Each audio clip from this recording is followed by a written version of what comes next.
राष्ट्रीय स्वयंसेवक संघ के द्वारा वार्षिक उत्सव मनाया गया। राष्ट्रीय स्वयंसेवक संघ की शिवालिक शाखा के द्वारा शिवाजी शाखा के द्वारा वार्षिक उत्सव मनाया गया, जिसमें स्वयंसेवकों के द्वारा अपना शारीरिक प्रदर्शन किया गया। दर्शकों के द्वारा उनके प्रदर्शन को देखकर बहुत ही प्रसन्नता हुई। वार्षिक उत्सव मनाने का मुख्य उद्देश्य यह है कि शाखा में नियमित क्रिया जो की जाती है वह लोगों को बताना और समझाना, ये वार्षिक उत्सव का महत्वपूर्ण अंग है। वार्षिक उत्सव में संघ के दायित्ववान कार्यकर्ताओं के साथ ही अन्य स्वयंसेवक भी आए और जिला प्रचारक सौरभ जी के द्वारा अपने उद्बोधन में व्यक्ति निर्माण ही शाखा एक विशेष माध्यम बताया गया। शाखा से मानसिक, बौद्धिक और शारीरिक विकास संभव है। शाखा से ही परिवार में संस्कार उत्पन्न होते हैं। उन्होंने ऐसा अपने उद्बोधन में जिला प्रचारक सौरभ जी के द्वारा बताया गया। साहस को स्वीकार नहीं है, जटिल समस्या सुलझाने को नूतन अनुसंधान न भूले, साधना की आंधी निर्माणों के युग में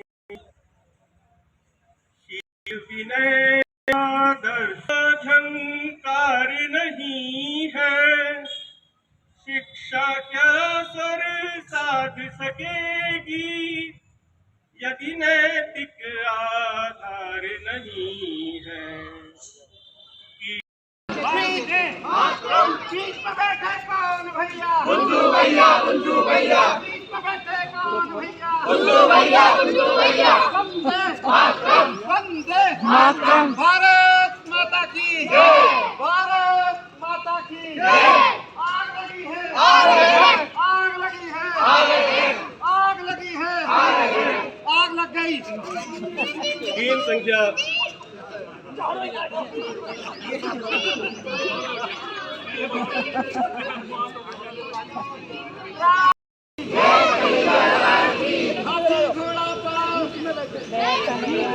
कौन भैया? बीच में बैठे कौन भैया? बुद्धू भैया, बुद्धू भैया। बीच में बैठे कौन भैया? बुद्धू भैया, बुद्धू भैया। आग लगी है, बुढ़िया इधर आ जा।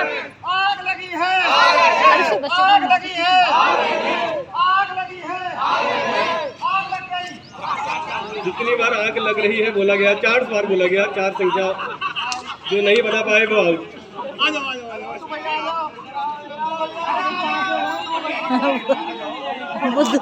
बुद्धू भैया इकट्ठे हो गए। MBBS की डॉक्टर की पढ़ाई करी, उसके बाद 4-5 छोटे छोटे बच्चों को लेकर नागपुर में कबड्डी खिलानी शुरू हुई। तो जब संघ की स्थापना शुरू हुई तो शाखा जिसे हम कहते हैं वो शाखा शुरू की और उस शाखा के माध्यम से व्यक्ति निर्माण का काम शुरू किया। उन्होंने ये नहीं सोचा कि इतने बड़े देश को मैं कैसे बदल दूंगा। 1925 में संघ का काम शुरू करा, यानी कि व्यक्ति निर्माण का काम शुरू करा। व्यक्ति निर्माण का काम शुरू कैसे करा, अभी हमने देखा कि व्यायाम योग करे शाखा में। व्यायाम योग करने से जो आज हम देखते हैं कि 4 परिवार के सदस्य भी एक साथ बैठे हैं, तो वो अलग अलग कमरों में जाके अलग अलग मोबाइल फोन में अलग अलग या बातचीत में या फिर कोई टीवी में, कोई अखबार में, कोई किचन में, सब अलग अलग रहते हैं। तो सामूहिकता का भाव जो एक हमारे पुरातन, यानी कि जब हम अपने देश के इतिहास की बात करते हैं तो जो सामूहिकता यानी कि परिवारवाद की बात आती है, पारिवारिक बात आती है, तो लंबे लंबे बड़े बड़े परिवार हुआ करते थे। तो उनमें सामूहिकता ऐसी रहती थी कि शाम को बैठ के गपशप मारते थे। गाँव में जाते थे तो गाँव में चौपाल लगती थी, गाँव के जो वरिष्ठ लोग रहते थे वो सब इकट्ठे होते थे, गाँव में जाके शाम को इकट्ठा होकर के गपशप करते थे। समाज का चिंतन उसमें कहीं ना कहीं करते थे।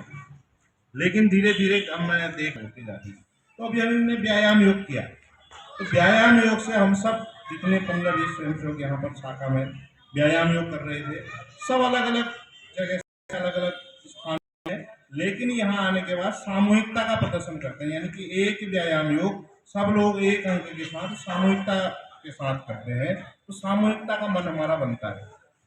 ऐसे ही हमने देखा कि सूर्य नमस्कार हमने किया, आसन हमने किए, तो हमारी जो शारीरिक क्षमता है वो शारीरिक क्षमता बढ़े, क्योंकि हमारे अगर शरीर की क्षमता बढ़ेगी तो यानी कि कहते हैं 1 घंटे अगर हम सुबह शाखा में आते हैं तो वो 1 घंटा जो है बाकी के 23 घंटे काम करने की ऊर्जा देता है। हम दिन भर अपना व्यवसाय करते हैं, काम करते हैं, तो वो जो 1 घंटा संजय की शाखा में हम एक्सरसाइज करते हैं यानी कि व्यायाम करते हैं, सूर्य नमस्कार करते हैं, योग करते हैं, शेर बकरी के माध्यम से हमने देखा कि जो अंदर बाहर शेर बना है वो कई स्वयंसेवकों को चुनौती देते हुए अंदर घुसता है, तो उसके अंदर साहस निर्माण होता है। कितने ही भी स्वयंसेवक भले ही हो या कितने ही भी हो, उनके सामने मेरा इन सबको पार करने की मैं यानी बकरी जो बनी के पास तक पहुंचूंगा और अन्य लोग रोकते हैं। तो ऐसे ही विभिन्न प्रकार के कार्यक्रम अभी थोड़ा सा अभ्यास में मुझे लगता है कि और अभ्यास होता तो सामूहिक समता जो अन्य संघ के ऐच्छिक विषय हैं वो उन विषयों का भी प्रदर्शन होता। तो यानी कि हम सब जो शाखा में 1 घंटे करते हैं उस 1 घंटे में जो हमारे समाज के परिवार के लोग आए हैं उस 1 घंटे के शाखा के कार्यक्रमों को समाज के बीच में रखना यानी कि परिवार के बीच में रखना। कई बार ऐसा होता है, आज कहते हैं 1925 से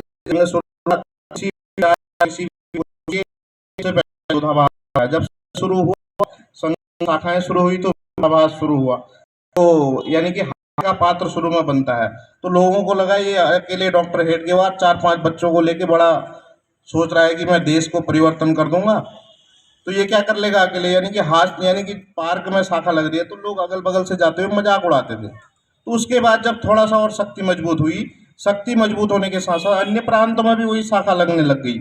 यानी कि देखा कि ये नागपुर में शाखा लगती थी, अब ये लखनऊ में लगने लग गई, अब ये देहरादून में लगने लग गई, अब ये दिल्ली में भी आने लग गई। तो जब लगने लग गई विरोधाभास शुरू हुआ।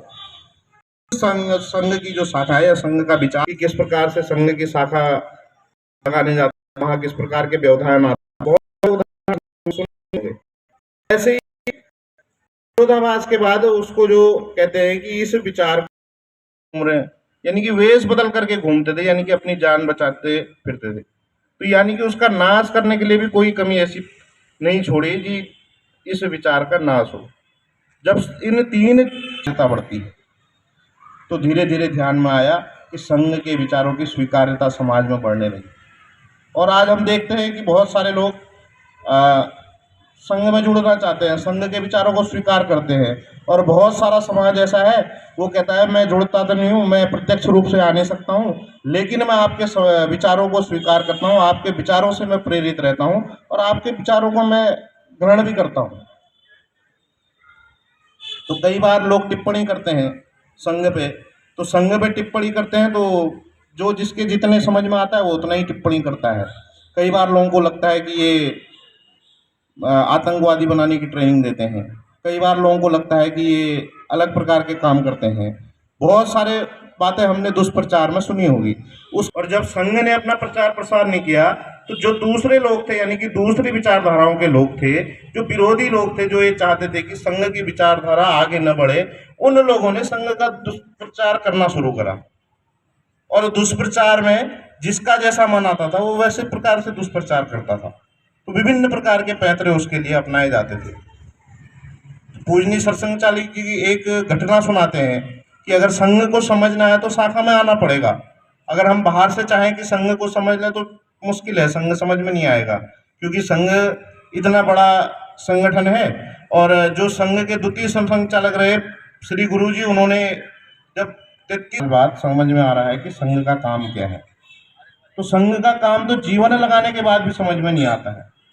तो कई लोगों को ऐसा लगता है कि वो बाहर से देख के या कुछ लोगों के संपर्क में रह के संघ को समझ गए हैं। लेकिन पूजनीय सरसंघ चालक जी की एक घटना याद आती है कि एक अंधों का गांव था। उस अंधों के गांव में एक बार एक हाथी गया, तो हाथी गया तो पूरा गांव इकट्ठा हो गया। अब जब गांव इकट्ठा हुआ तो सब अंधे थे, हाथी को देखते कैसे, तो पूरे गांव में हल्ला हो गया, हाथी आया, सबने देखना है, सबने देखना है। तो जो अंधों का गांव था उसमें सब लोग इकट्ठे हुए, और अंधों का गांव था वो देखते कैसे, अंधे थे सब। 2-4 लोग गए, एक आध के घर में चाय पी, हंसी मजाक करी, उसके बाद सब अपने घर चले गए। अपने घर जाने के बाद उन्होंने नहाया धोया, अपने काम धाम पे चले गए। उनने सोचा चलो आज नहीं गया होगा, कल जाएगा। तो 2-4 दिन तक उसके पीछे लगा रहा कि आखिर कब तक बचेगा। अब जब दो चार समझ में आए तो 1 घंटे की शाखा के अलावा कहीं जाते ही नहीं, केवल 1 घंटे की शाखा में जाते हैं और उसके बाद जो कार्यक्रम करने होते हैं शाखा में कर लेते हैं, कोई बैठक होती है उसमें चले जाते हैं, इसके अलावा तो कोई ऐसा काम ही नहीं करते। फिर संघ ऐसा क्या पढ़ा रहा है इनको? तो संघ जितने ये कार्यक्रम कराता है, 1 घंटे के कार्यक्रम कराता है, इन कार्यक्रमों के माध्यम से व्यक्ति निर्माण का काम करता है। आज हम सुनते हैं देश के प्रधानमंत्री हैं, संघ की शाखा से निकले हुए स्वयंसेवक हैं।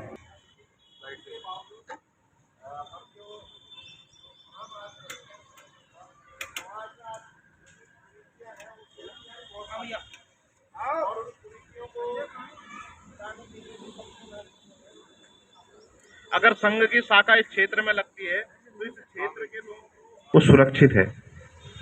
क्यों? वहाँ सज्जन शक्तियों का सुबह सुबह 1 घंटे का अभ्यास होता है, यानी कि सज्जन शक्तियाँ इकट्ठी होती हैं, ऐसा माना जाता है। समाज के लोग ऐसा कहते हैं, संघ के लोग नहीं कहते हैं। संघ के लोग तो ये कहते हैं 1 घंटे की शाखा। कई बार लोगों के ध्यान में आता है कि संघ भाई साहब क्या खाता है, तो संघ कुछ नहीं खाता। संघ को आने वाला केवल संघ समय चाहता है। और आज की परिस्थितियां हम देखते हैं कि ऐसी परिस्थितियां धीरे धीरे हमारे देश में आ रही हैं। उन सब के सामने अगर हमने डट के खड़ा रहना है तो इसे हिंदू समाज को इकट्ठा करना पड़ेगा, और हिंदू समाज को इकट्ठा करना है तो अपने संघ की शाखाएं मजबूत करनी पड़ेंगी। आज हम देखते हैं छोटे छोटे बच्चे हैं नशे की गिरफ्त में जा रहे हैं। ये जो आंकड़ा है चोरी का आंकड़ा है, गाड़ियों की चोरी का, मोबाइल की चोरी का, और वो किसी है सब जो नए यानी कि नए उम्र के लड़के हैं इन लोगों ने चोरी की है। इसके कारण की है केवल नशे के चक्कर में पड़ के, यानी कि नशे के उसमें चढ़ के अपनी केवल शौक पूरी करने के लिए चोरी की है। सब अच्छे अच्छे घरों से हैं। तो हमें चिंतन भी करना पड़ेगा कि हमारा समाज किस दिशा में जा रहा है। और आज हमारे समाज में, हमारे हिंदू समाज के लिए इतने प्रकार के षड्यंत्र चल रहे हैं और प्रतिदिन हम सब लोगों के सामने कोई नई नई बात आते रहती है और हम सब उसको स्वीकार भी करते हैं। लेकिन आज पूरे देश में ऐसा माहौल है कि अभी जो हमने गीत में भी बोला, क्या बोला? परम वैभवी हो भारत, संघ शक्ति का होगा विस्तार। परम वैभवी भारत, संघ शक्ति का विस्तार होगा तो परम वैभवी भारत अपने आप होगा, क्योंकि संघ का लक्ष्य है परम वैभव तत्व स्वराष्ट्रम, इस राष्ट्र को वैभव में पहुंचाना, इस राष्ट्र को विश्व गुरु बनाना। तो इस राष्ट्र, ये राष्ट्र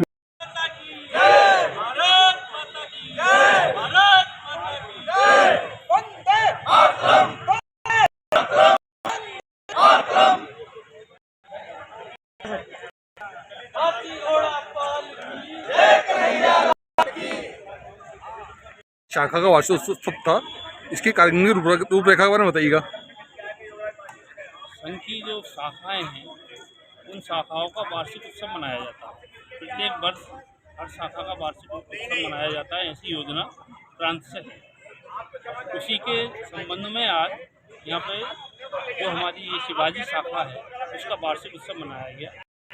और इसमें जो शाखाओं पर हमारे यहाँ कार्यक्रम होते हैं उनका दर्शन वार्षिक पर किया जाता है, जिसमें समाज के शाखाओं में नहीं हैं उन लोगों को भी बुलाया जाता है और ताकि वो समझ सकें कि शाखाओं पर क्या कार्यक्रम किए जाते हैं। इस शाखा को काशीपुर में स्थापित कितने वर्ष हो गए? ये शाखा हमारी काशीपुर की सबसे प्राचीन शाखा है। मैं समझता हूँ कम से कम इसको 40 वर्ष से अधिक समय हो चुका है।